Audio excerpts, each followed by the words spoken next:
industry. And on to Smita then. Yeah. So to give you the background, first of all, thank you so much for joining. We have been thinking about it for 2 weeks, but looks like we didn't tell. We didn't tell you that today is going to be the day. I think Gautam came to know yesterday. Rehan also probably yesterday, and Gopika. We've been having back and forth for a few days, and finally she's like, she thought it was 8:30, and I said, no, in 5 minutes you have to join. So everybody is as unprepared as you could be. So it's fine. I mean, we just want to hear your perspectives, what is there in your head right now. So there's no preparation required. So to give you what happened 2 weeks back, we had a discussion on Chai Pe, on this Chai Pe Charcha. So right now we are doing it based on topics. So we had a discussion on future of work and what we think, right? So our generation of people. So we are already 52. Most of us are thinking of retiring, or some have already retired, and we were still interested in future of work because probably we will end up working for another 10, 20 years because life expectancy is increasing and we may have to still work. So what is it that is there in store for us? And even for the ones who are in job today, things might dramatically change with the introduction of Gen AI and everything. And also what COVID did to all of us, the priorities changed, expectations changed, a lot of things happened. So that was the premise on which we had the discussion. So there were three major points that came in. One was we ourselves, we need to be learning. It cannot be we have done all this and now we are going to sit and just do whatever we kept doing. So we have to learn. So that was one of the things that came from all of us who spoke. The second was we need to learn how to work with younger people, maybe people of your age and probably even lesser age, right? If you continue to work for another 10 years, so we are going to be working with them. So how do we, even now we struggle, all of us were sharing about how in our workplaces we deal with different generations of people at work and how that is creating a stress by itself. The third thing was about how do we know what the young next generation needs, right? What is it in their mind? We're trying to solve for them, so why not we listen from them? So this action item was from that discussion point that we thought we should at least hear from this close group. We thought we'll at least get few people as representatives, and this is not a discussion which is going to end probably in this episode. We will have multiple sessions that will come in later from as the offshoot of whatever you folks are going to tell. So that's the background. So this is the CET 94. Probably we have few more people who will join usually. So it looks like it was a very late announcement this time and we have less people, but I'm sure some of them will be watching the recording. The format is going to be, Sarah is going to lead the discussion, and as in he's going to ask you all questions and what you think about it. And I think we will try our best not to put our opinions, perspectives into the question and ask it like a yes or no question. But then if we falter anywhere, you can raise your hand and say, no, this is not going good. Okay. And rest of us, if we have questions, we'll wait for Sarai to finish and then we will add on. That's going to be the format. All good?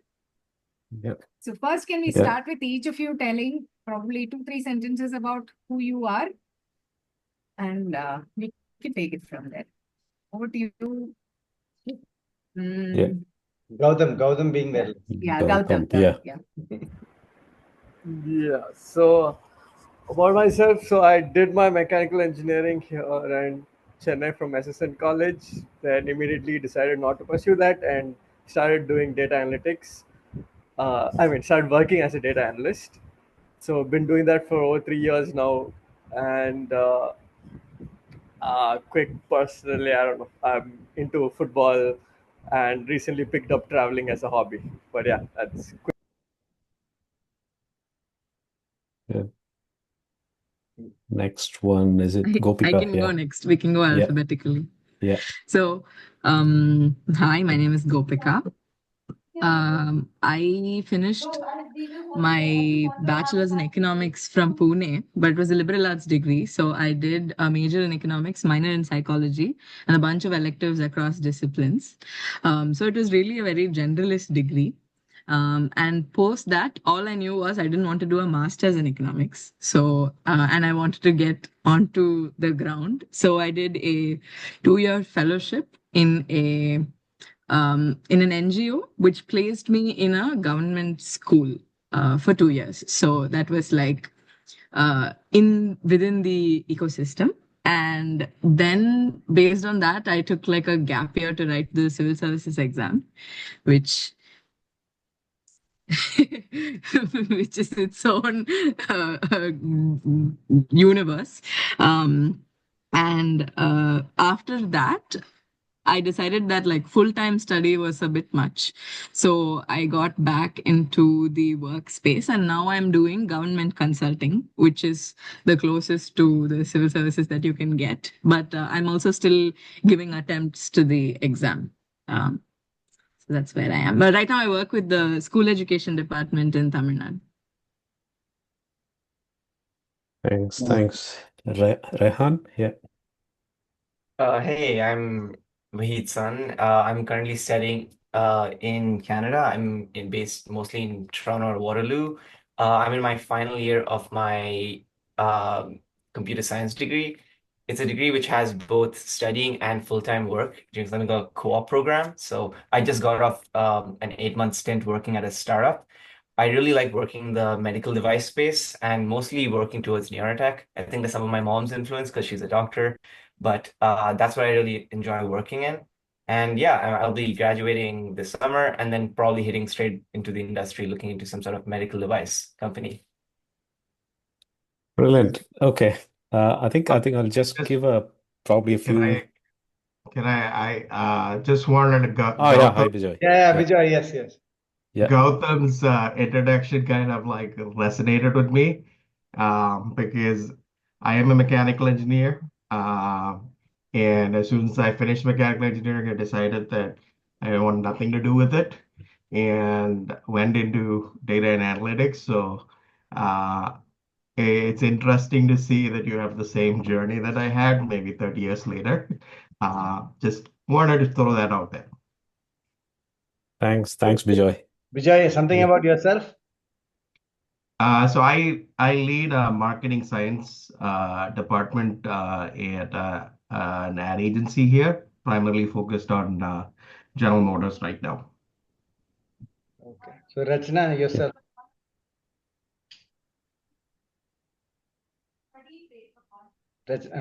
Yeah. Sorry, I'm still kind of novice in Zoom. I have to flip here there to find out where to unmute. Sorry, yeah. I don't know what to say. I'm Rachna for the new gen. Okay, I'm Rachna. We are all batchmates. I did electrical and electronics, and I'm one of the few who continued in the same realm of core engineering, so to say. I'm in oil and gas field. I am in a company Petropac. Currently, I'm heading the Chennai office of the Petropac. Okay. And I'm in Chicago. I forgot to mention that. Arun. Yeah, mechanical engineer by education. Working as a consultant, trainer, coach, whatever you can say. Just born in Himachal, brought up in Delhi, studied in Kerala. Still I am in Kerala. So I'm in Dubai.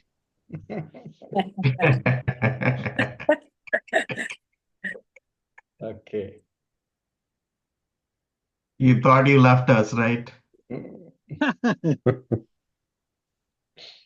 I remember the sale ad. You cannot, sale is everywhere in your life, long time back. T11. Bhatia, you're always in the car. Last time also it was in another time. All chai pe charcha, you're driving, is it? No, my wife is driving actually. I don't know this compliment this is a compliment to me. Like it looks like I'm very busy man. No, I'm not at all busy person. Maybe I'm working 4 hours a day, yeah, average. Sometime I don't have a work for a month. Sometime I have to work 14, 16, 18 hours a day.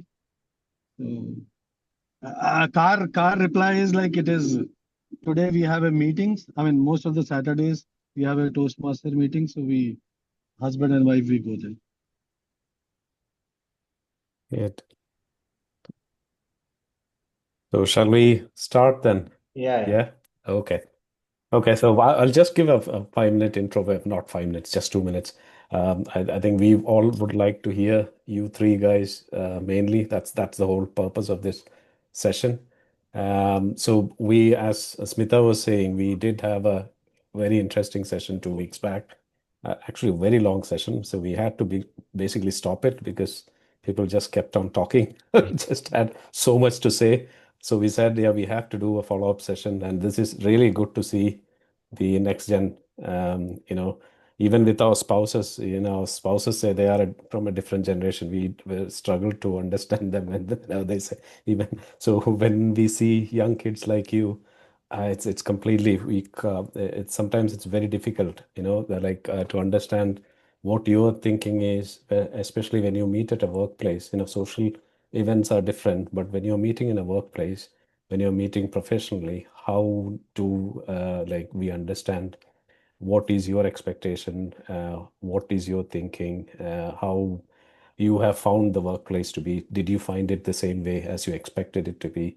And I think what I could hear from your introductions is that some of you like it's not, you want to follow your passion, you want to follow what you really like, because what I have seen from the limited interaction I had with some of the young people is basically that they are I would not say distracted, but they are always thinking about something other than work. They have some other core passion, which they are very much interested in.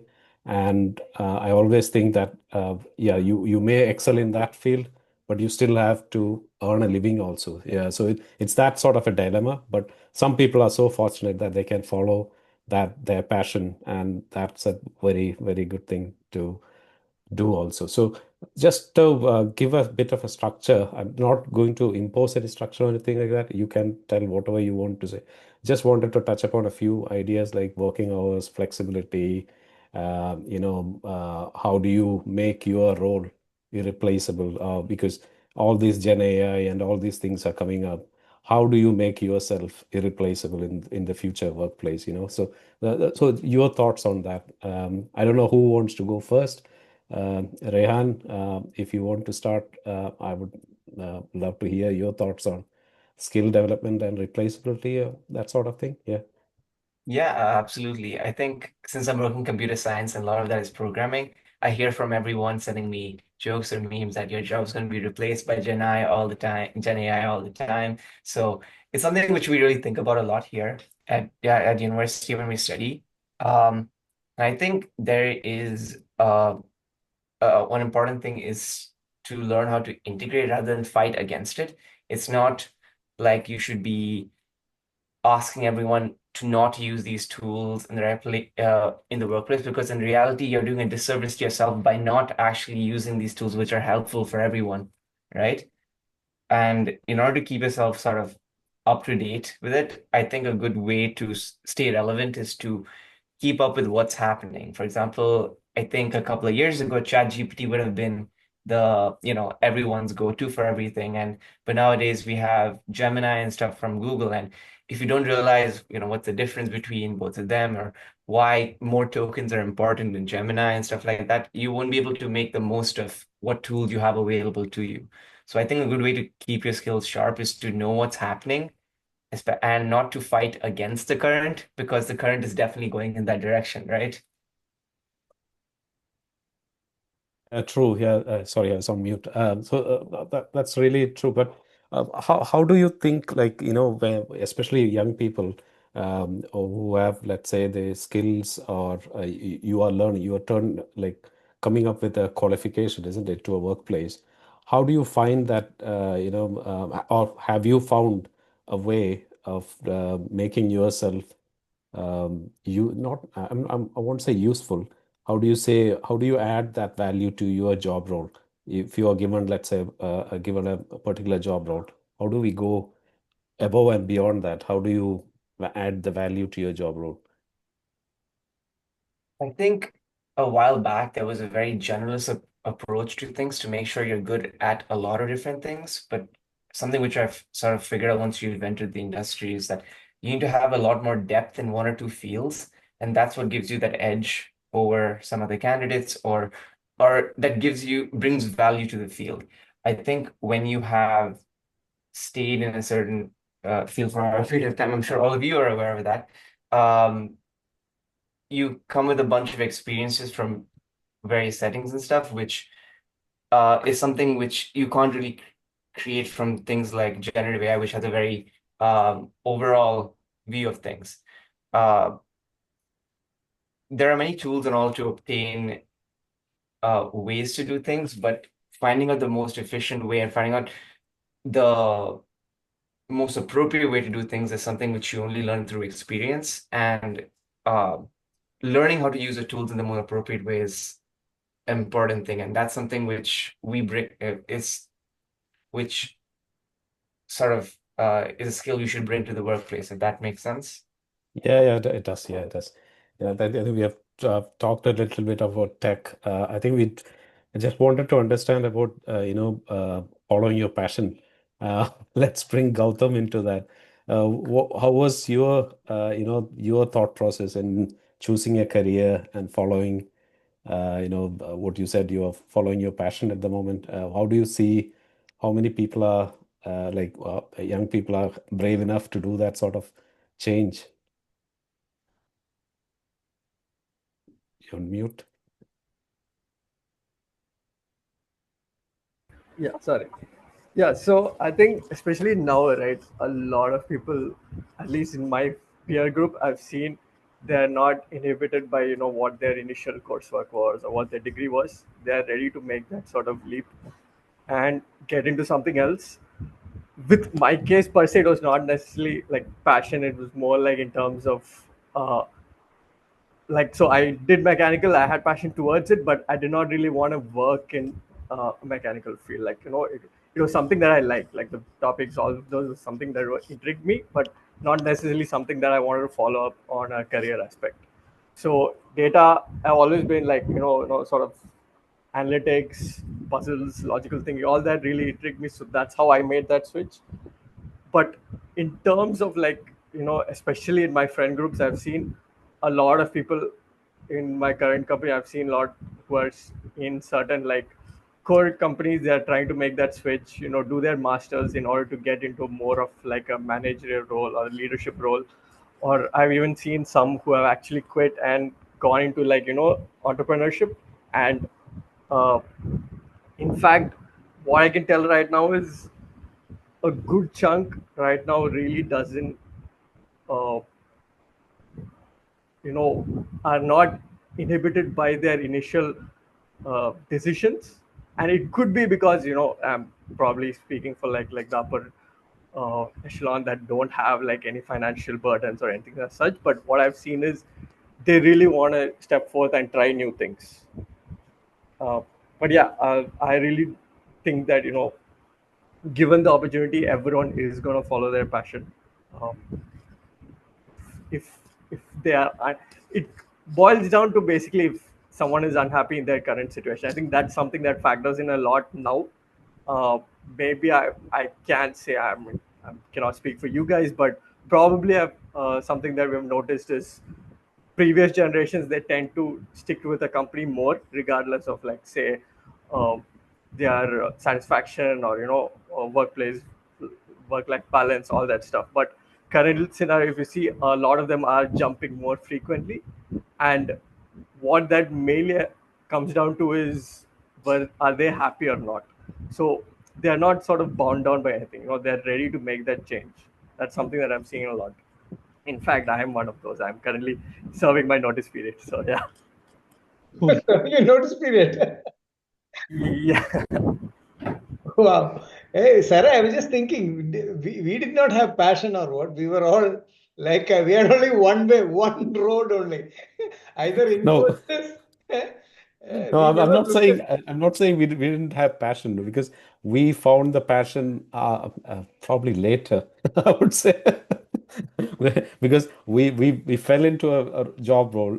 Either we created our own passion or we found the passion later. I don't Yeah. think we went in with the passion to that job. I can only say for myself, but many people, it's like an arranged marriage, isn't it? So it's you're put into that, and then you start loving it. So it's why, but putting going back to Gautam, like do you think that the all this people always say about young people and their attention span or lack of attention span, like switching back and forth because the latest trend is what you want to follow. How do you see that? Do you see that a lot in your peer group, or do you, like the latest fad is what you need to be following, or is there or is there a pressure among the peer group? It's not pressure, especially with regards to like the latest fad. It's more like uh, inspiration within the peer group. So, for example, especially like when I joined my company, right? So we had like a very good sort of peer group of like 20 or 25 people who are all more or less same, from technical backgrounds. They come into analytics space, and then now a good chunk have gone to their masters for like in either in analytics. Some have gone for their MBAs. Some have switched over into completely different roles in different companies, obviously.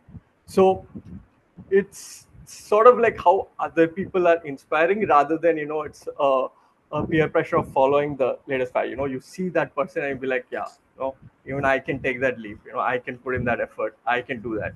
So that's what I see, and that's what it obviously helps you have if you have such a peer group. But again, there's always two sides of the coin, right? You can have people who are then forcing you into say, no, you need to, you're stagnant at your work, or you're not developed, you don't have a master's degree, something of that sort, and then they force you into other paths. Yeah, nice, nice. Yeah, well, I didn't think of that sort of thing. Ryan, did you want to add something? Yeah, I think I absolutely agree with what Gautam's saying. There's a lot of inspiration that comes from within the peer group, and that really helps you take those leaps because you can see people who are very similar to you, your age, taking those, and you think, why not? Why can't I do it? Rather than, and that's a lot more recent. You can see something that's happened, someone who's done something much more closer to when you were in that state. So you feel like it's a very possible outcome, not something which is seems very out of reach. Yeah, good. Good. I think Gopika has been quiet for some time. I'll just put you one question, Gopika, because since you work in the social field and um, all the young people these days are very much on the right side of the moral compass. They want equality, the rights. They are very much aligned with people or companies who are doing the right thing. They want to work with the right companies or the opposite of boycotting companies which or don't want to work with companies or people who are not with the things that you believe in. I would say I don't know, Abdul, you think about this the same way. Like I don't think we had that sort of a understanding about companies and employers the way the young people have, that exposure about the values of those companies and all those things. How do you see that, Gopi, from your sort of perspective? Do you see anything that affecting people's choice of work or anything like that?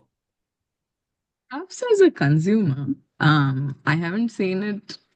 My circle is very small, and I think when it comes to the social impact space, also it's not like anybody's exploitative or anything. Like maybe when it comes to choosing between corporates, yes, but I think when it comes to social impact, it's more about like who is doing better work.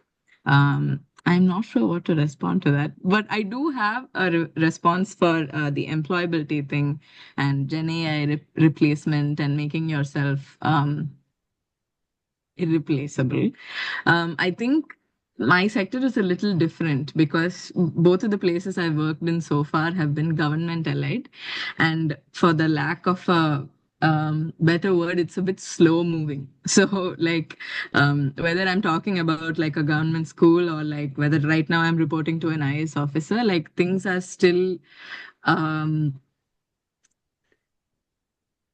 the system doesn't understand like Gen AI yet. The people do. Like we are using Gen AI to do our work, especially since we are implementing as consultants, and we're trying to do things better in the sector.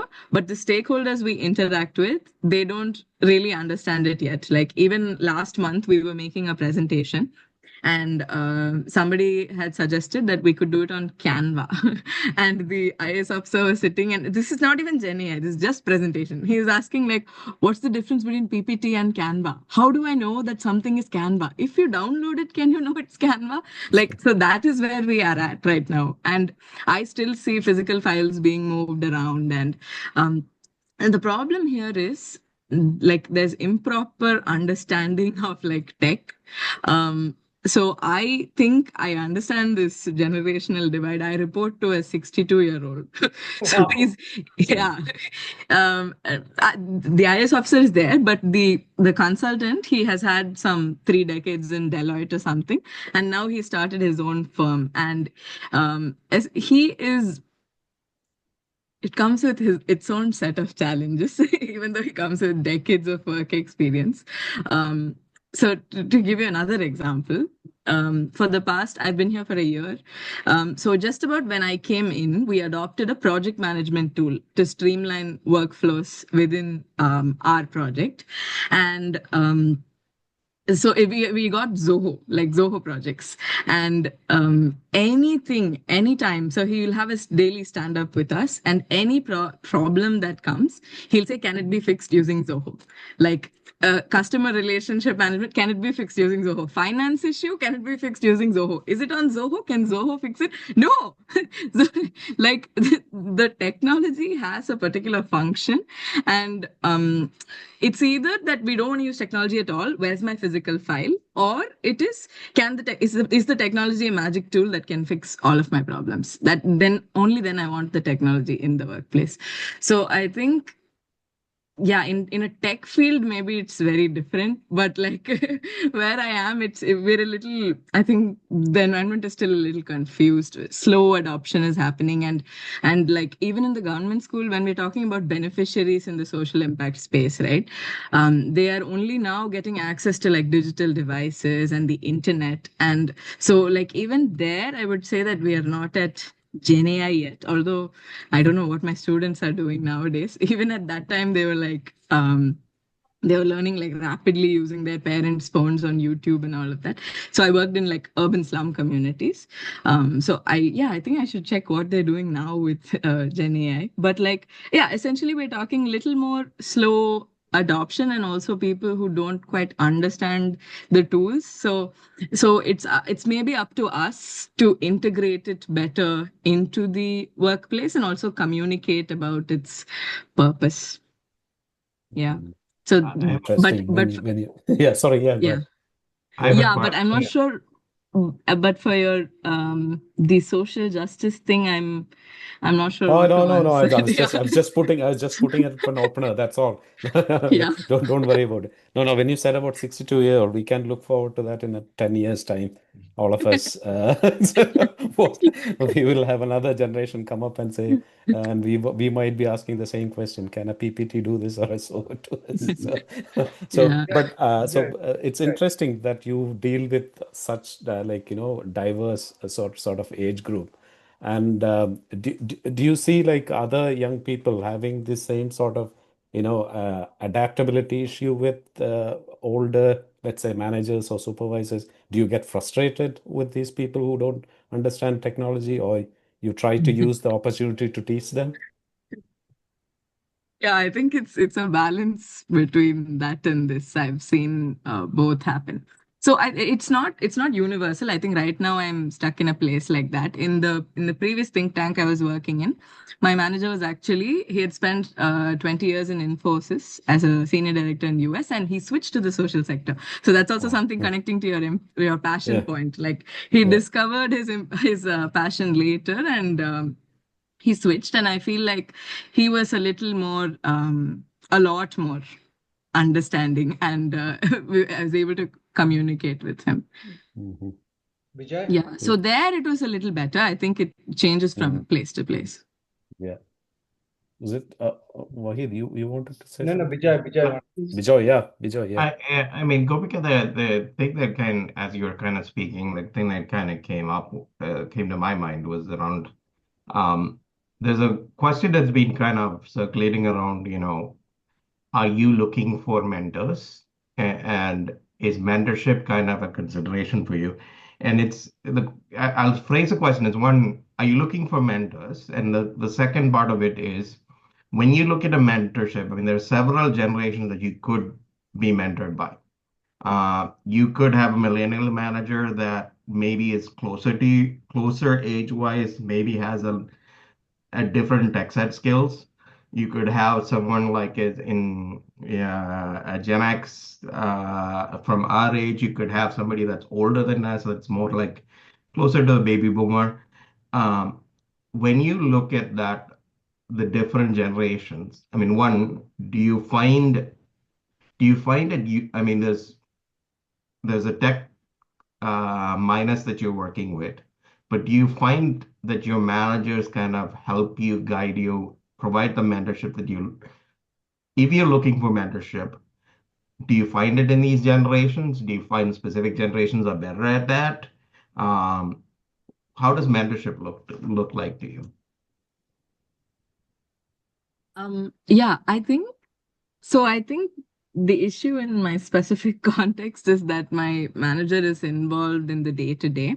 I feel like if he walked in like once a month and just had a conversation with everyone, it would be like a lot more valuable. Like we would be open to hearing his insights as well. Like I think maybe the more the generation gap is there, the mentorship like the kind of mentorship is probably what I'm looking for is different. Like I'm not looking for his help on how to manage my tasks day to day, because he'll probably tell me write it down in a book and then like check box or something. But like if he had maybe something like larger picture to talk about, which I get now and then, I think that is what I would want from like a person in that generation. But maybe like my day to day, my next step, like I would want that from maybe someone a generation below or like closer to my age.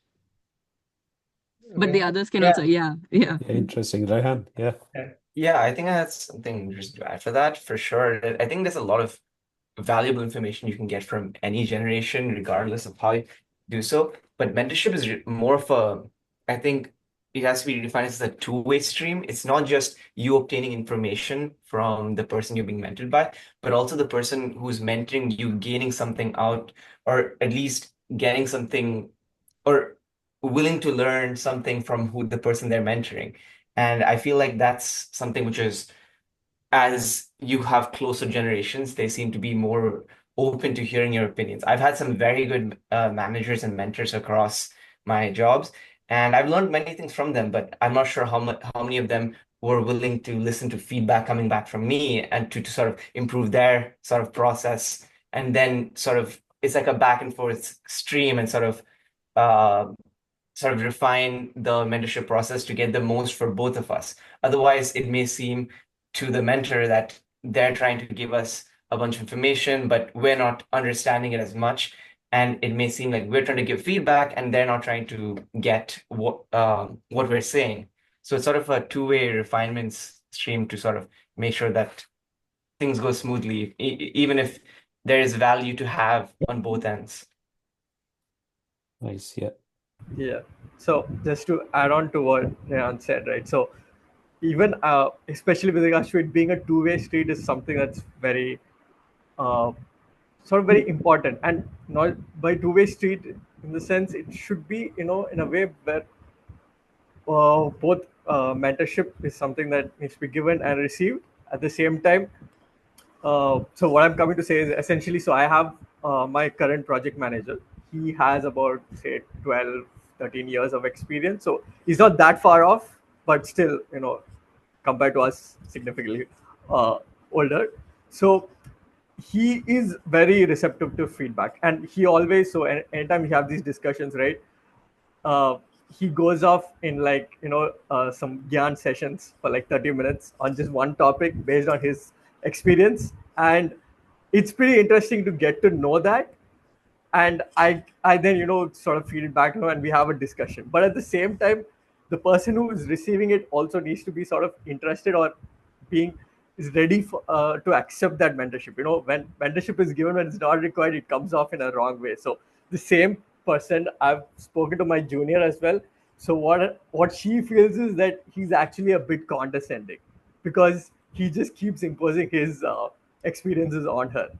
It's not, he's not necessarily like that. It's just that it comes off that way for her because she's not ready to accept. So it's a two-way street. You need to know when to give, when to receive. That comes into picture a lot. It's just not about he has more experience, you have to listen blindly, or you should not give any advice to them because they have more experience. So that comes into That's picture a a, lot. that's a very, very good, valid point, Gautam, because sometimes we love to give advice without understanding whether they are receiving that advice. Sorry, Vijay. Yeah, go ahead. I'm hearing two things thematically that you're kind of saying. One is around your appetite for micromanagement is extremely low, and so it's part of the challenge from a mentoring standpoint is that you need to approach it from less of a micromanagey kind of like approach there, and really kind of that open communication aspect of it, um, uh, that you're understanding that there is knowledge flowing both ways, and honestly, that if you're a good mentor, that should be the case. That's a no-brainer in my mind. It's like you're just as much looking to like learn from the person you're mentoring as much as you're trying to like share what. Um, but it seems like culturally there's been, what I'm hearing you say is like culturally there's been a shift here in terms of like maybe my generation and older, we had much more of a brought up in a guru sishya mindset, that the guru was for the most part right, and they were kind of like teaching us, and our job was to kind of take it. And maybe we haven't changed that mindset quite a bit, and maybe you're not tolerant of that. You're like, yeah, I understand that that's the way you were brought up, but maybe we don't feel that way. Is the other part that I'm hearing you say. Feel free to, man, I'm just Yeah, putting out what I'm hearing. You may feel differently. yeah, Vijay. Yeah, that's good. I think one of the differences that we have seen, especially from us in this older generation to the younger generations, the access to information and knowledge for the younger generation is so vast compared to what we had when we started our careers. So we basically went into a job with very little, not understanding, I would say, the exposure that we had when we started our jobs compared to what you guys are starting. I think you have much more broader exposure, much more what's that information. You come in with lots of whatever. It sounds like GAN when we are trying to tell you something because you have already heard it in another YouTube video or a Instagram reel or something. You have heard that 100 times, and then when we repeat it, it's like, come on, guys, yeah, I know this. Don't teach me these things. Because for us, it was different because we heard it first from our mentors or our seniors. So we try to repeat that to the younger generation. I think that's something that we have to dial back, when we try to tell young people that. So interesting, nice to hear both sides.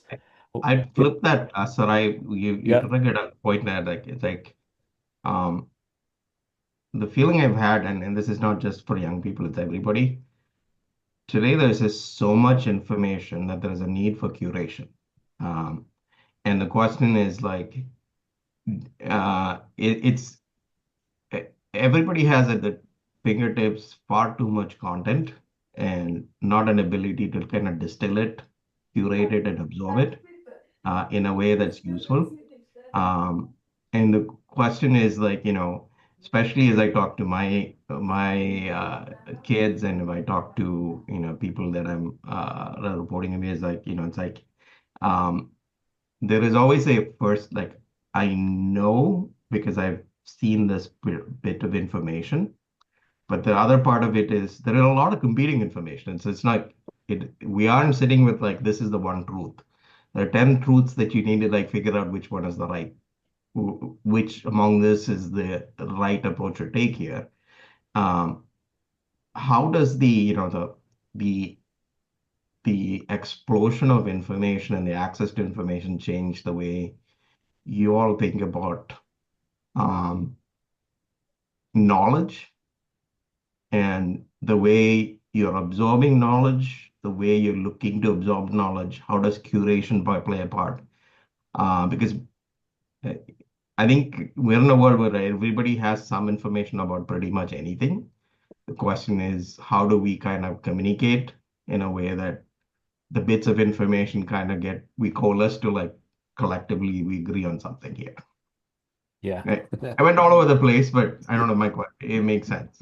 No, I think you were on to that because most of the times all this information that is floating around is usually just a small nugget, distilled piece of information.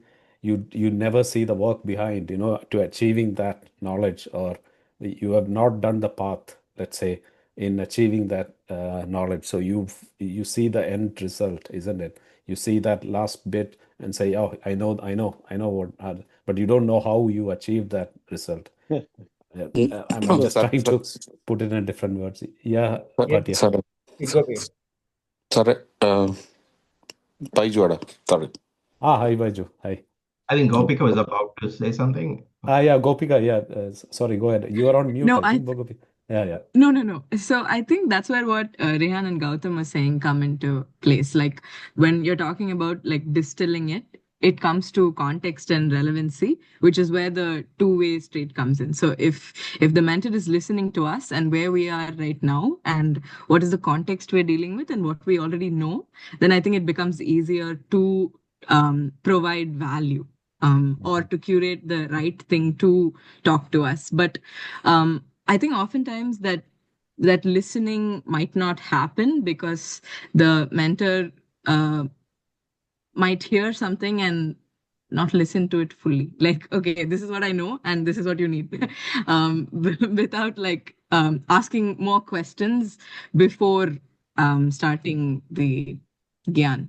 Is it like giving you respect, giving you the space to express No, yourself? it's just about context, understanding. Okay. Like, Okay, understand. Yeah. So that because it makes us also more receptive because, okay, you know where I am and now you see Okay. my gap.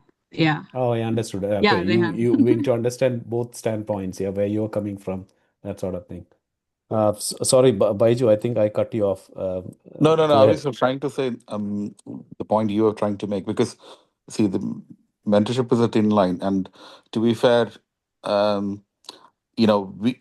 generation, for example, and I can probably talk from my experience, because when we moved at a young age to another country, you relied on these people, experienced people, right? And without their support, I don't think we would have survived or learned. And that's mentorship. It's not just about learning the technical skills. So it's a cultural aspect as well, because I know somebody mentioning about I don't know who, but somebody mentioned about the Gen Zs are keen in joining companies with the ethos they kind of protect, but it all depends on the cultural aspect of that country as well.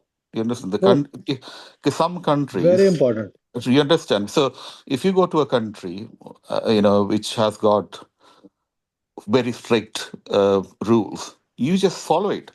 And these Gen Zs, if they just go into that country, they know how to follow it because they will be forced to follow it. It's when they move to a country which has got more, human rights and all those things, they start kind of arguing, protesting, everything. And that's what we are seeing, right? Because I have been to Dubai, because I was talking to somebody, because in the UK I can see, with the war and all, everywhere you go you see protests. And when I went to Dubai, I was just asking, okay, I can't see anything here. Why is that? Because nobody wants to know about what is happening in Israel and Gaza. It's only Western countries. Yeah. So why is that? And the people who are protesting, most of them have come from these countries. Do you understand? So I'm not. I mean, it's kind of it's a thin line, but this is what I've seen, because I've been in this country for many years. So mentorship it's more about listening. You need to have the listening skill. I think the younger generation, including Mike, because I've got two young kids. One is a Gen Z and one is both of them are kind of Gen Z, but I can see that from my kids as well. It's a listening skills. And I think, was it Wahid or Pujoy? Somebody said, we used to listen a lot because we were brought up that way. And obviously, after listening, we just take what we want, we just leave it, but we don't sit and argue, right? I mean, that's how it was. But I think with all the information in hand, what the younger generation is doing is they just feel, oh, that we know everything. We're not, we don't want your advice. And when that happens, I mean, somebody like me, if I'm a mentor and I'm mentoring something, if they want to not to listen, I'll just shut myself, shut down. If they can learn it themselves. But what they need to realize is this mentorship is a two-way street.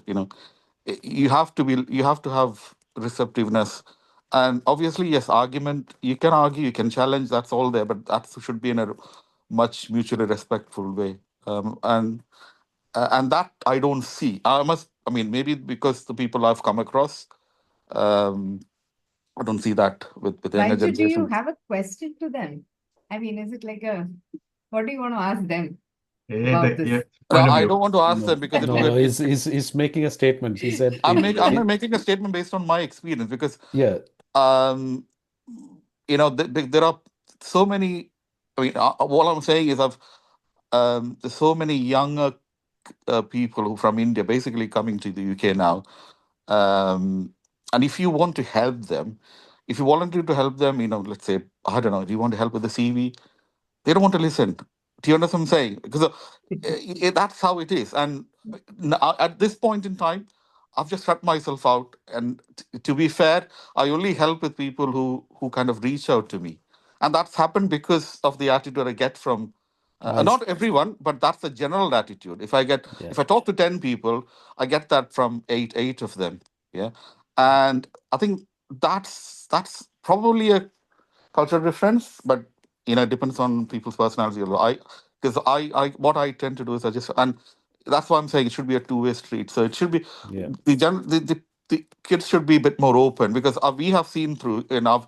When we came through, we have interviewed. Still remember interviewing a millennial. This is probably, I don't know, maybe 15 years ago. And this was a girl, and she had tattoos all over the body. But this is when I was working for a local government.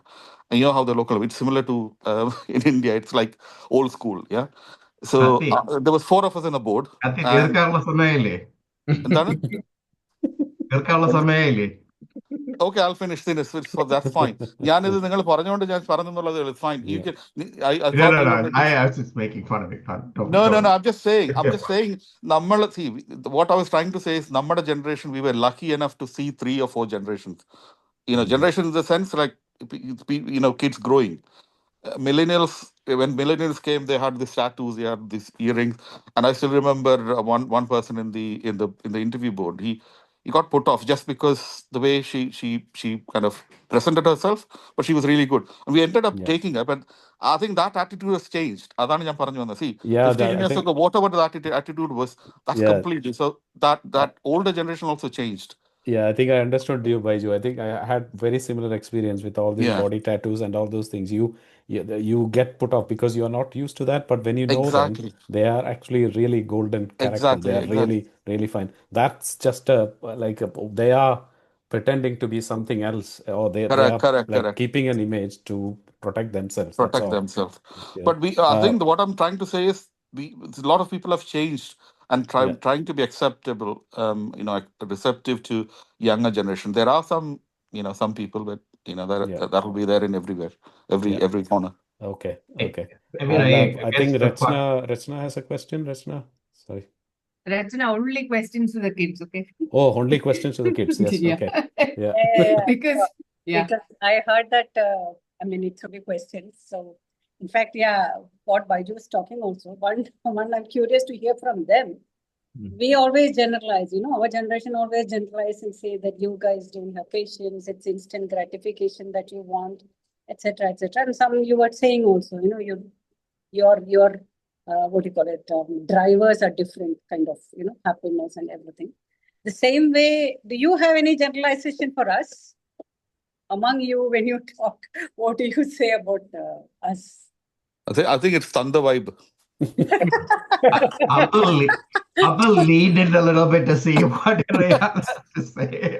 It's like Thunder vibe. That's what their generalization is. I think all their feedbacks will be back to their parents. It can't be a general feedback. So I would be happy to hear that. Gautam, you can go ahead.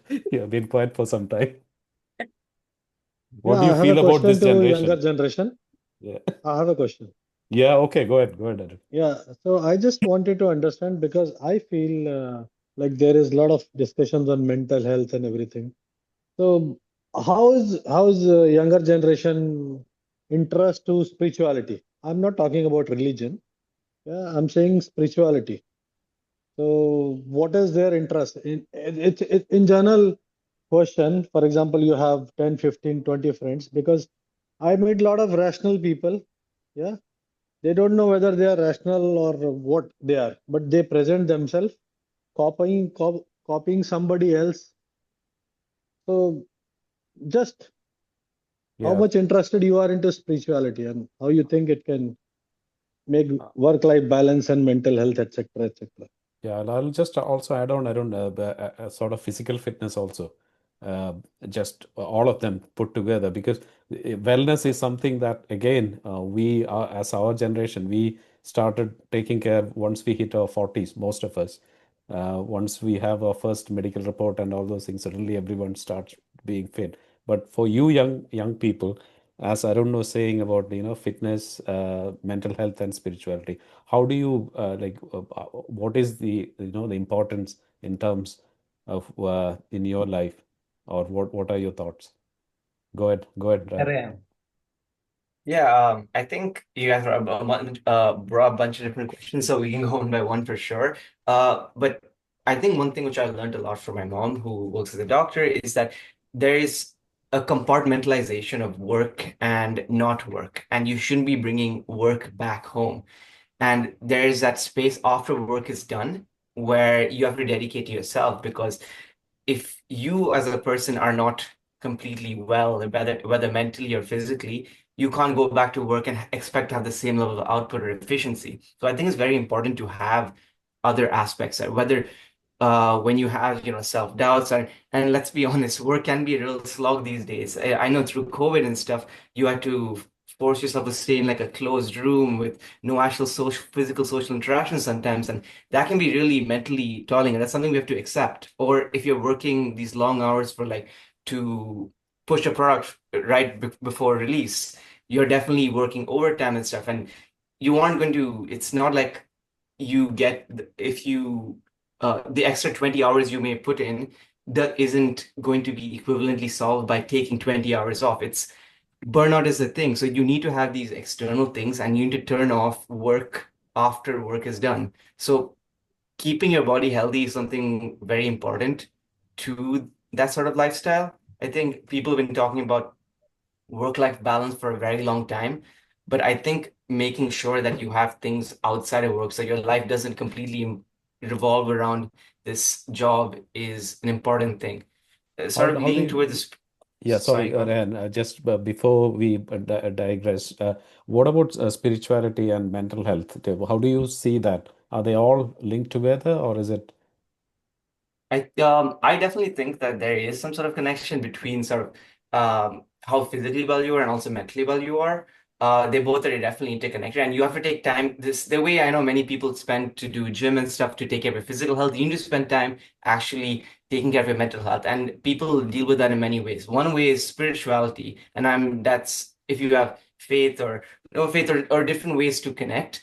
That's sort of you finding ways to heal your mind, because in reality, work isn't as easy as you can just sort of remove everything, all the negativity you get from work when you come back. I've seen people who get like shouted at work, and then their anger sort of comes out and leaks away, back home or at their friends and stuff. And in order to sort of prevent that sort of overlap or the leak over, you need to have these sort of coping mechanisms. One thing, for example, is spirituality. Other people find things like in therapy or more therapeutic methods to do that. And I think that's an important aspect, because otherwise, over years and years, these are these resentments and um, things that keep on piling up, and that's just going to leak over. And if you want to stay stable for a longer period of time, you kind of need to have these aspects handled. Okay, okay. Gopika, I think you are sat quiet over there. Just wanted to poke you on this one also. Like, how do you see this sort of like the stress at work, and how do you, like, let's say, de-stress? As Arun was saying, is it spirituality, or is it do you find something to de-stress yourself? Any sort of coping mechanism?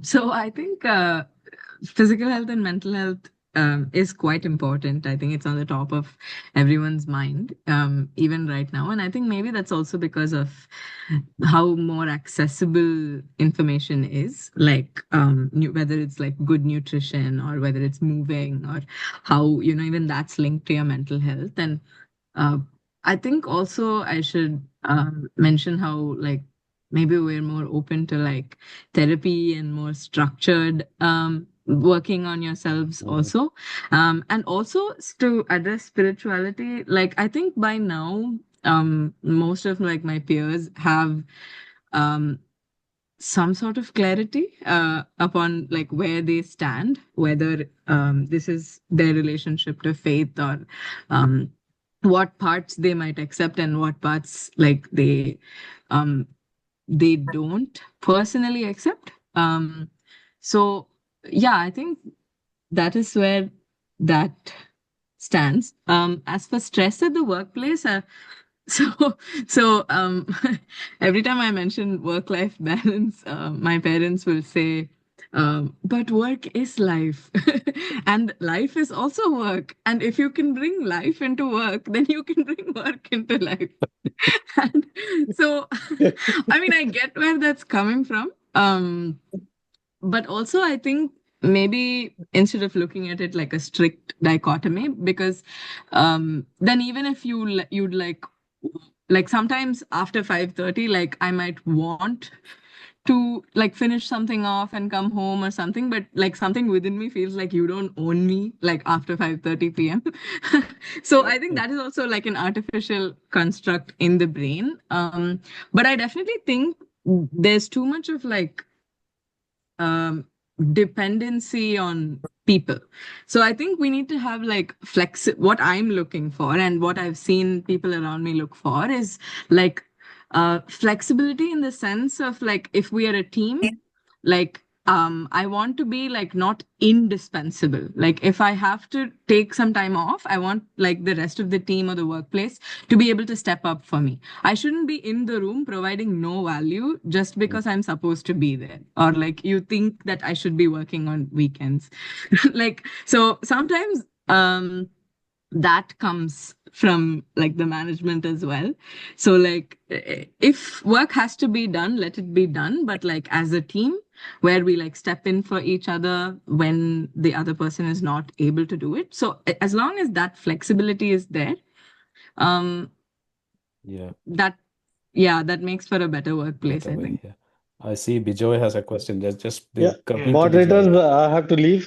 So Oh, thank you very much. thank you, I missed Arun. young Thank you, Arun. generation, but Yeah, I will watch the full recording. Okay. yeah. Thank Thank you you, very Arun. much.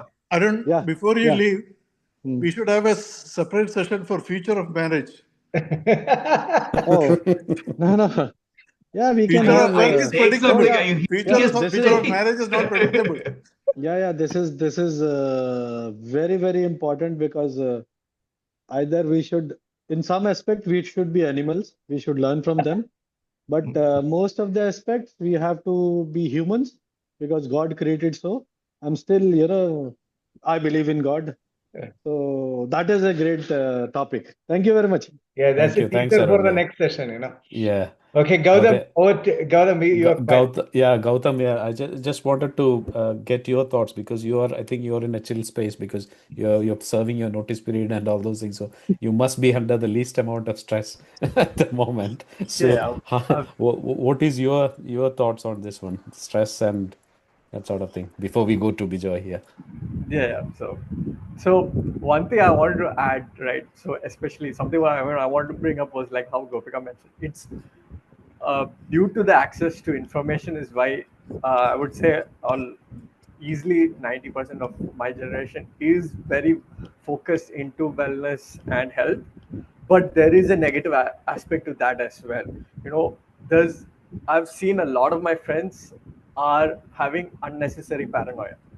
Like they're only in their 20s and they're worrying about, say, their heart, not eating sugar, not even like overexerting in certain physical activities, saying, it might affect their heart or something. I mean, so there is that aspect wherein they want to keep their health on top of it, but at the same time they're going into too much into let's call it edge cases, or something that never really happens or happens once in a blue moon. So people focus too much into that, and all WebMD, everyone just Googles the first thing that they can come up with, and then unnecessary paranoia is widespread. That's something that I've noticed a lot, especially in this generation.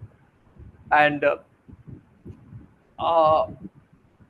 to be honest, I have seen that it is facilitated by their parents as well. It should be stopped at some point, but I've seen, at least in these cases, what parents do is they add on to that, and they even say a small thing. Like one of my friends, for example, she sprained her ankle getting off the bed. So that itself is like, come on. But then she had to go to a doctor saying she can't walk, and that guy just by touching said, it's a tear of the tendon. I don't know how, but okay. So then her parents started adding on, saying, no, you need to get full plastic cast, and it's just a matter of like you just tie it up, it'll get well in 2-3 days. So there is that aspect where paranoia, because of the availability to information, it's there in our current generation, but then it's being facilitated by the previous generation as well. Thanks, Gautam. Yeah, Bijoy. Sorry. My question, Kopika, you were saying the one thing that kind of struck me, it's like, I've always felt like with my kids and with younger people at work is that you're a fairly fiercely independent group, is the way I almost feel like it is. Like you guard your independence with like almost a ferociousness, and feel free to correct my thoughts on it. And boundary setting seems to be a key part of what you do. It's like, both I want to be an independent person and I want to set boundaries very clearly, and you have to respect my boundaries. And that's all understandable and makes sense. The flip side of it is that on the other side, any team is a group of individuals coming to like perform a task. So it's the independence kind of goes against like a group coming together, because everybody has an opinion and a thought on how this can be done. And it gets to be fairly chaotic if you let that independence go too wild, because there is no way to collate. When you get past 5 people, there's no way to collate 5 people's opinion into like, let's agree on this is what we're going to do. How do you see, I mean, one, do you agree with like this characterization that at the core you have a drive to be independent and guard your independence and set the boundaries for that? And two, how does your need for independence kind of work with the need in a workplace to kind of bring people together, and bring people like, together with a common objective and kind of move them forward to where it needs to go? Gautam, go first. Yeah, so one thing I'll bring it back to my mom's question on generalization of the other generation. Okay. It comes from our generalization of your rigidity. So it's not just from our independence. So I can agree, yes, we will be independent, but that'll be to a specific group. It's that independence is something that we project onto your generation because we think you are rigid. So, that flexibility or openness, if that is portrayed to us, then I'm pretty certain, at least from my point or whoever I have seen, are willing to listen and collaborate more efficiently. Yeah, I think to add to that, it like independence and boundary setting is one part of it, but I think the other side of that coin is that everybody has a voice in the room and we can choose to exercise that voice, which I think it takes more time, but it's probably better for decision making, because so I think one part of that will be if I'm told to do something, I'm not going to just do it. I want to know why I'm being told to do it, and I want to discuss if this is the best way to do it or if there's a better way to do it. So I think that can also come as a sort of, it might come off like independence, but it's also a process of collaboration, because it's two people coming together, and once I'm fully on board, I'm fully on board, because I understand why this has to be done this way, and I'm committed to it. So I think that probably also in the long term will work better when you have a bunch of self-motivated individuals who believe in the work that they're doing, rather than maybe people who are just doing work that because they've been told to do it. Yeah, those are my thoughts on that. Yeah. Okay. I think we Rehan? Rehan. No, I was Yeah. going to say I absolutely agree with you, Gopika, especially the part where you were saying that you want to know why you're doing these things, because sometimes you do these things which are absolutely correct because there's a lot of experience coming from the person who's doing it. But you as a person are not growing because you don't know why we made these decisions. And when people come to explain to you, now you know why, and now you've both done the task if you continue to do it, and also know why you did it. So it's growth for yourself. So there is some sort of helping yourself in that scenario. Yeah. Thank you. Thanks, Like, guys. Gautam, Yeah. I think a couple of things I just reacting to what you said. I agree with you that there's a fair amount of rigidity among us. I think, and I think your point is entirely fair, is that, looking at rigidity, you're going to react with independence. And that counter reaction to it makes sense, that it's like, my manager is completely inflexible. I need to make sure that I'm putting a stake in the ground and setting a place for that. And that, it's things that we need to grow as well. So I mean, I think that part of it makes sense. I think the part that I try to figure out in my teams is like, there is no way for everything to be discussed as a group. Just we will not get anything done if every decision has to be talked through with everybody, and we have to get alignment with everybody before we move a pencil forward. It just cannot be done that way. So question I've like as I've kind of organized teams and kind of put them together, this is like there's a part of it that you need to own, that you need to do, and your manager does not need to know. Where you have complete agency over, you own that piece of it. How you do it, unless you need help with it, you should own it. But then there's a division of like, what gets done into what needs to be discussed and what does not need to be discussed. How you go, I mean, if I put a task in front of you, I don't need to ask you how exactly you do it, as long as you're getting it done. If you're not getting it done, then we need to talk about it.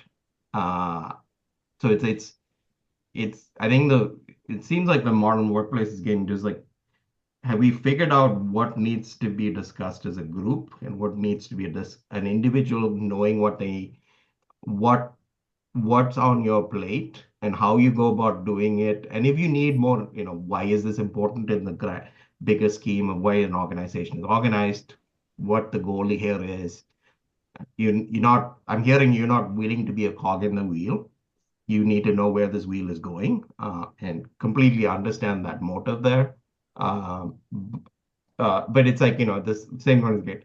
We cannot have a workplace where everything is discussed and everything is like, decision by committee making goes nowhere. And that, maybe it's 50 years, 30 years or 40 years of like doing it. I've not seen a good instance where 10 or 15 people come to like make a decision together where it doesn't end up being a 4-hour discussion followed by another meeting next week to talk about what we discussed last week. And then another week later to discuss what we didn't agree about last week. So it's like, do you agree with that kind of thinking? And does that make any sense to you in where you go? Yeah, so I completely agree with that. Sorry. Yeah, Gautam, go ahead.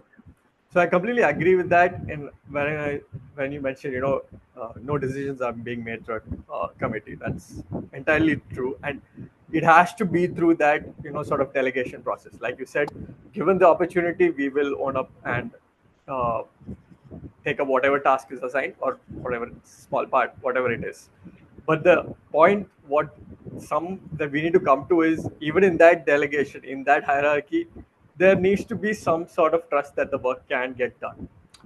What I've seen is, in most cases, like you said, decision, you give it to someone else, let them do it, and then that goes down through the chain. But then what happens later on is they start to question one person's decision, and then they have another whole set of meetings to like say, discuss that.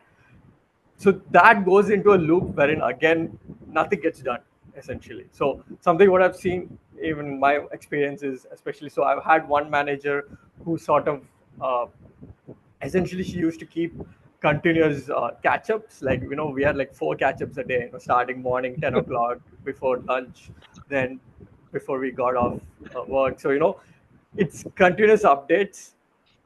And it gets to a point wherein there's nothing really to update, but then it's a waste of all our times and nothing gets done. And so it's like you mentioned, there's no point of that discussion necessarily. Everybody knows what needs to be done. It's just you need to be allowed to be given that space to actually work it. So that sort of trust and independence you need to be given. Yeah. Gautam, sorry, can I just come in? I don't think that's a general thing because it depends on the manager and the workplace ethos. Because there are some managers who do micromanage. There are managers who just look at the outcome. Because for me, I keep telling my team, I don't care where you do it, when you do it, but if I give you a deadline, I just need this output done. I don't care whether they do it in the toilets or in the bedrooms or in the office. But I think that then there is rigid managers as well, because that's kind of old school. So if you're working on, I would say this is where I'm just coming from a public sector, private sector view. Public sector is more rigid because there will be managers whom you would come across, because I've come across definitely, where they want things done in their way. You can sit and challenge, but you're not going to get any outcome of it. You either leave that project or you just go with the flow, and that just happens because that's life. And you just gain that from going through the experience. 'Cause there was one project where we spent 6 months building a finance system on business intelligence, one of these IBM platforms. And after 6 months, the chief finance officer changed, and an old gentleman came. He came back, and the first question he asked, okay, what outcome are you trying to bring? They said, "Oh, this only that you'll have better reports. You'll have a management information system." Which and he didn't understand that. He said, "Oh, this is all managed through spreadsheet at the moment. Why should I be spending £4 million to get the same output?" And the whole thing was shut down. But you can't challenge that. That's his decision. So Yeah. we wasted. So we obviously there is some wastage, but you just learn that from your life. That's how Yeah. life goes. Yeah, Baiju. Yeah, understood loud and clear. I think, can we get a response from Rehan? Yeah, please. Yeah, I think I was going to say that obviously some very good points have been brought up here. And you're absolutely right, Mr. Jacko, that you don't have to explain, you don't have to always discuss everything because then nothing will get done. But I don't think there is any point in a workplace where you shouldn't be explaining what you're doing. I come from a background of a lot of coding, and I see a lot of long repositories of code, and there's absolutely no documentation. And it comes from a place where, from my understanding, and a lot of talking to a lot of my senior people I work with, is that they've been trusted to create a product which works, and because there's no explanation for how it's done except via them, there's no reason to fire them, because if it does so, this company breaks apart. So now this is sort of sense of security. But now, like how Gautam mentioned it, these days, younger generations are moving between jobs and stuff, and if they simply leave these rigid pieces of product which other people can't control, it doesn't make sense. So I think there's no reason why people shouldn't be explaining themselves. I think everyone should document their code. I think everyone should explain why they're doing it and how they're doing it so other people can do it in a more collaborative way. And I think that's something which is coming up it shows like the difference in the mindset between the generations. I feel like older generations were trying very hard to keep the same jobs, so they made like products which are integral for them to be there. But nowadays we're creating things which other people can if we leave, someone else fits our place in a place as a cog in the wheel, and it'll still work smoothly. And that comes from a perspective of everything needs to be explained very clearly. And I'm not sure some of the older generation people have the same mindset when they do their work. Yeah. Yeah, Thanks, yeah, Rehan. Yeah, Gopika. Right.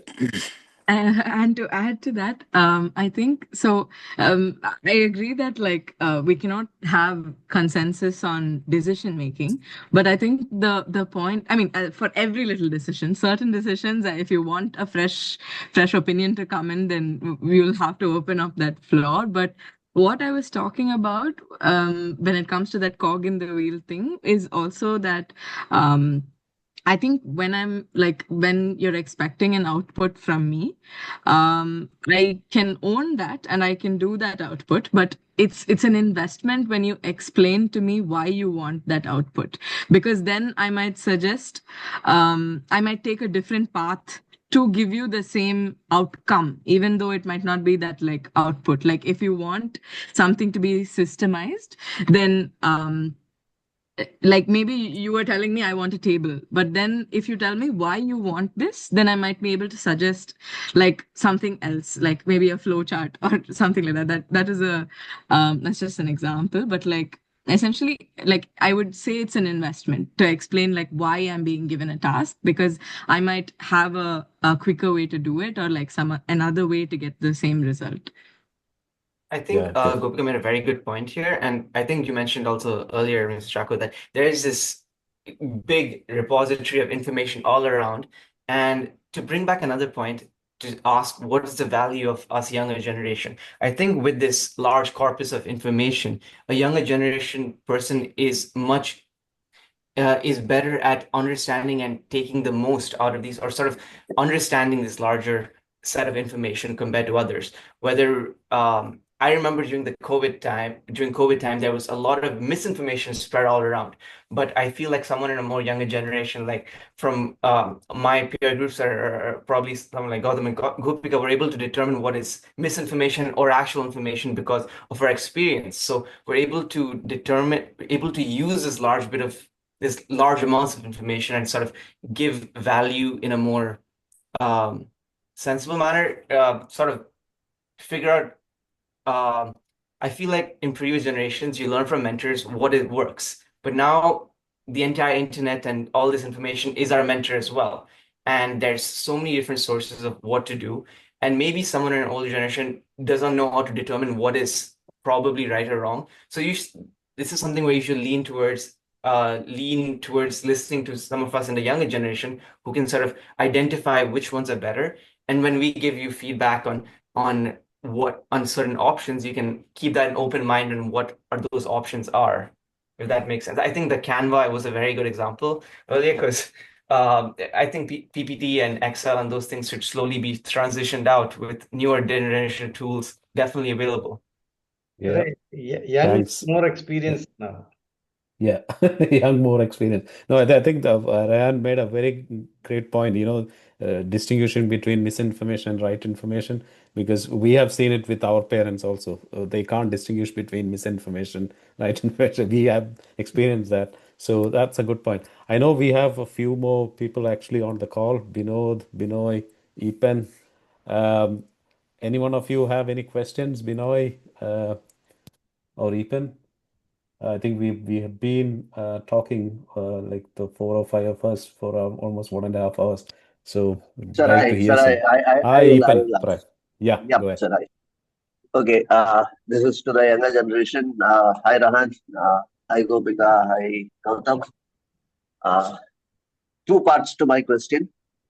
One is, how do you distinguish between a coach and a mentor? Okay, I have heard a lot of mentorship going on. So I just want to know, how do you distinguish between these two? And the second part is, you are in a team. How loyal are you to a desired outcome of that team? Ooh, very, very, very strong question. So, Rehan, do you want to take that? Yeah. I can definitely take the second part up very clearly. Most recently, when I was having my job search, earlier times when I was looking for a job, tech industry is very wide. And one of the reasons I chose computer science is the fact that I have a lot of options around. Okay. And usually you hear things like you have to apply for a FANG company or a big company like that. But there is an aspect of believing in what you're working on. I think one of the most important things I look at these days when I look for a job, which comes from a place of sort of privilege because I know I have stability coming from my parents, which I'm very thankful for, is that I look for impact. I feel like I want to feel like the work I'm doing actually makes a real difference, whether it is for like customers, community, or something like that. Like obviously salary is important, especially in today's economy, but personally, I value meaningful work. And to that point, I want to work in a place where I am committed to what I'm creating. It's not just something which I'm going to throw to a customer and not think about afterwards, right? And I value this meaningful work and a good team just as highly. It's one of the reasons why I've been working in medical devices field, because I feel like there's a direct impact on people's lives I can visibly see. It's important to sort of understand the social impact of companies in itself. I'm studying at a very liberal university, and there's a strong culture of holding companies accountable, something I think some of you guys asked earlier. We actually have an informal name and shame list where, like, if company is known to treat these employees unfairly, we tell each other and say, hey, don't work at these places if they're not going to treat us correctly. Because I think that's only fair that if you're putting 40 hours a week, sometimes even more towards the company, the least they can do is, treat you with the way you want to be treated. It's not just about choosing a good job. It's sort of making sure we work for organizations that align with these fairness and stuff. And before, I guess people were very competitive because if not you, someone else would take this. But now we're in a more collaborative space, so we can help each other. There are things like Indeed and Indeed.com where you can check what competitive salaries in your current field are, so you won't be lowballed by HR. I grew up watching my dad work really long hours and sometimes even longer than he needed, but it didn't bother him because he actually believed in what he was doing. And I think that's one of the biggest things that drove me to sort of decide to do things which actually make me feel like I want to work on something. So I think your question was more towards whether you feel how do you get yourself aligned to what you're doing. I think that it comes from the fact that you should choose a job which you feel like you're aligned with the goals of what you're doing. Otherwise, you should keep on moving until you find something which works there. And I think that's the luxury I guess us younger generation, or at least some of us have, and why we keep on moving, like how Gautam mentioned. Yeah, I think a great point, Rehan. I think loyalty can't be Good, demanded, good isn't it? one. It Good has one. to come in. Yeah. Yeah, Ethan. Yeah. Anyone else? Any questions? Otherwise, I think we have been going for around 90 minutes, isn't it? Binoy, CB, anything from you guys? Yeah, Coach Binoy. Just versus a quick observation. Yeah, Binoy. There's so much talk. Hey, kids. Hey, hi, batchmates and the youngsters here. No, I think I joined a little late. I missed the original context, but very interesting conversation. I happen to work more in like most of the batchmates here in some of the more modern technology type space where our skills get outdated very fast, right? So there is very little we can offer you that is truly um, I would say, that is valuable. truly, Valuable. yeah, exactly. Because I would say, especially like some of the stuff I do is in the AI space. The shelf life is in like 2 3 years. Anything more than that, we have nothing to offer you. So the whole observation you made about how much you can learn from us versus how much you can learn from your immediate manager to somebody who's just 3 years ahead of you. That is a very astute observation because that is a reality of today's world. Then the question becomes, okay, when somebody is in a field for so long, are there broader lessons that they have got based on the journey? Even that I would question because the places we work, the types of work we do have all evolved so much so that we are all constantly learning, we are all learners. So I would say I think we are all kind of peers and equals in today's world, especially if you're working in similar spaces. There is not in my personal opinion, there's not much you can offer as a person, especially if you're in a field that is changing a lot, to a youngster, other than mistakes you've made and make sure they don't make those mistakes. That's all I would say. Just an opinion. Yeah, I exactly. think thank you, Yeah. thank Yeah. you very much for bringing that. I think that's a very good point. But I think there's one very important thing which mentors can give us as younger generation, and it's faith. Because it may seem like a lot of us know what we're doing and we seem independent and stuff, but in reality, we're just new to this field and we don't know what's going on. And a lot of you have survived here for a lot longer. And having a bit of faith and sort of make our decisions, sort of backing us up when we make these tough calls, is something which isn't something which we can pick up from the internet and stuff. And I think that's something we get good from our parents, I guess, but not everyone does in this field, right? So having a bit of faith that we're going to make mistakes and you're going to be there to support us to make sure that we don't fall too far down is one of the biggest things you can give as a mentor, and sort of the support. Yeah, great point. I think we have spoken quite a lot. Gopika, do you want to add anything at the end? Or No, just to add, no, to add yeah, to that, I totally agree. And also, like, I think I wake up every day and I have this thought, like, is it gonna get better? Or is this it? So I think talking to somebody who's been in the space for a long time helps with that also, just like that nice. feeling. Yeah. Gautam, any final thoughts before we close? So, Gopika, do you find the 62-year-old better than all of us, or we are worse? No. No, you're much better. Yeah, Much better, yeah. So the fact that we held a talk with our youngsters for 90 minutes is a proof that we are much better. They didn't switch off the camera and run away. So that's itself a testimony that we are doing something right, let's say. Gautam, sorry, I just wanted to give you an opportunity just to give us That was under parental supervision, Sarai. Whatever it is, we'll take a independent, anonymous all feedback of later. them are making sure they don't run away. Yeah, sorry, Gautam. Yeah, go ahead. No, I was just going to say, like, the effort is appreciated. It makes us feel like we are valued and you are ready to, like, it all goes back to, like, how we talked about the two-way street and all that adjustment period. So, as long as, you are showing that you are willing to adjust, we will also do the same. So, that is what, like, we can take away from this as well. So, it's a good starting point. And yeah, look forward to Brilliant. more. Brilliant. I think we had quite a very interesting session, Wahid and Smita. So brilliant. So I think we should have another, or we should get a few more kids in the session, and we should have a follow-up. Yeah. Yeah. Thank you, Gopika, Rehan, and Gautam. It's not the easiest thing to be on a call with your parents and their generation. I'm sure I tried to yell at my kids and try to get them on the call, and they said go to hell. But so I appreciate that you didn't do the same to your parents. Yeah. Brilliant. I think Sibi, you're there. Sibi, you want to say something? Sibi is very consistent on our call, so Yeah. I think this is like Sibi's coping mechanism. It is on a Saturday. Listen to all സ്പീക്കറിലിട്ട് ഇരിക്കുകയായിരിക്കുമല്ലോ. exactly. Anyway, well done, guys. I just joined quite late. I didn't even understand. I mean, I didn't even read what the topic was, but I just. But you spoke, isn't it? That's Yeah. the main thing. But yeah, I think. I mean, I would just. Sir, I don't give him a mic. Yeah, exactly. Sarai, do you know his nickname? His nickname. He doesn't need a topic to talk. Yeah, He doesn't need a topic to talk.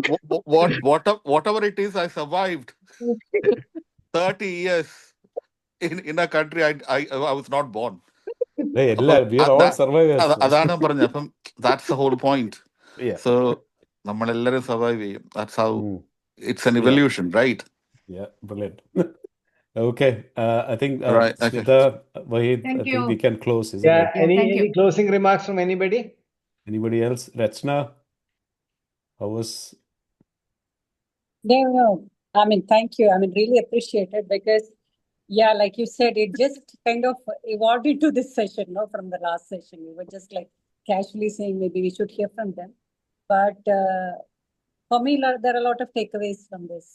I mean, of course, my son, I'll keep aside, okay, but others, when they spoke, it's really like opening our eyes to, certain things. And one thing which I just want to, because this independence and dependence came into the picture. One, I mean, the term which we use among ourselves is interdependence. So there is no other way. All of us have to be like together, whichever way, collaborate, interdependence. So yeah, thank you very much, guys. I mean, A lot of takeaways for me also, and I think as a team goal, it was good that we actually it was Joe Sebastian who said that we should do this experiment. Last time we were discussing, and they said, yeah, we should try it out. It's a good experiment to have younger people and we listen to them. So I think that experiment has worked. Thank you very much for joining and really grateful. Yes, Bijay. Yeah, Binod. I think one thing for me is like there's a lot of like output from this. I think what would make sense is like, so we heard all of this, we took a lot of things away. So what are you going to do about it? It's like, what are the practical tools to kind of grow yourself, grow your relationships, grow where you are in the workplace? I think that to me is like, So what is your recommendation, Vijay? What is your recommendation? The next step is okay, how are you going to adapt to a new work? What are the things to do? More a practical, because I think right now the first two are basically a lot about opinions and different like points of views and like what some of it is kind of getting, okay, these are the things that you need to adapt in the workplace for the next 10, 15, 20, 30, 40 years. And what are those things? So it's more of the what to do, the tools to do, the things to do, what are the things you need to apply. That to me is two chai presentations is good enough to kind of get all the things on the table.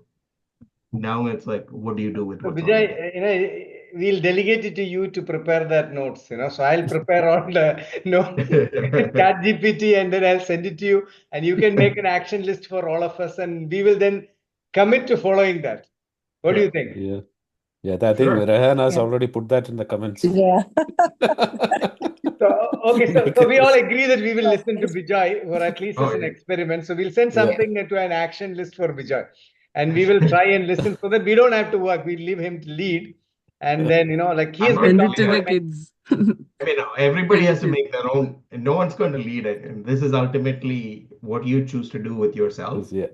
So it's like, So we will no have one's going to tell another. you what to Yeah, do. no, You have to definitely, decide this Vijay. is important to you and Yeah, decide it. I think we need to have another discussion like how we had last time, but with learnings, at least the ones who we were How do you here take it and forward? yeah, I think to have that collate and it then together, Vijay, if you can help, because you have very strong thoughts on this mentoring and coaching. So I think, just to help us, you put a framework and then you share it. It'll be useful for others, and we will actually adapt it. Yeah. okay. Okay. Vijay, Thank you. Vijay, I will give you my takeaway from this. Okay. Yeah. This group of youngsters might not be the actual subset that we are going to see when we are taking up kids for work. But what I took away from this is they are willing to do something if they are given the reason for doing. Yeah. Okay, so they are looking for the reason, which probably we are not giving, or if you are finding resistance at your work, it's because the reason is not being there. But from my experience, there are a lot of youngsters who don't even respond to reason. Okay, that's why I said this group might be different, but generally reason doesn't crack through them. That's what my second point of that question was. How loyal are you when it comes to a group outcome? Sure. Okay, Yeah. that was the second part. So one thing, at least, it's good to know that there are kids who are going to respond to reason. So that's my takeaway. It seems like whatever Wahid could not ask Raihan directly, he's getting his college mates to do it for him.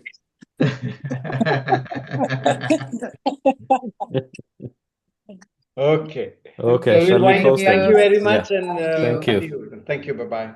Thank you. Thank you, guys. Bye. Bye.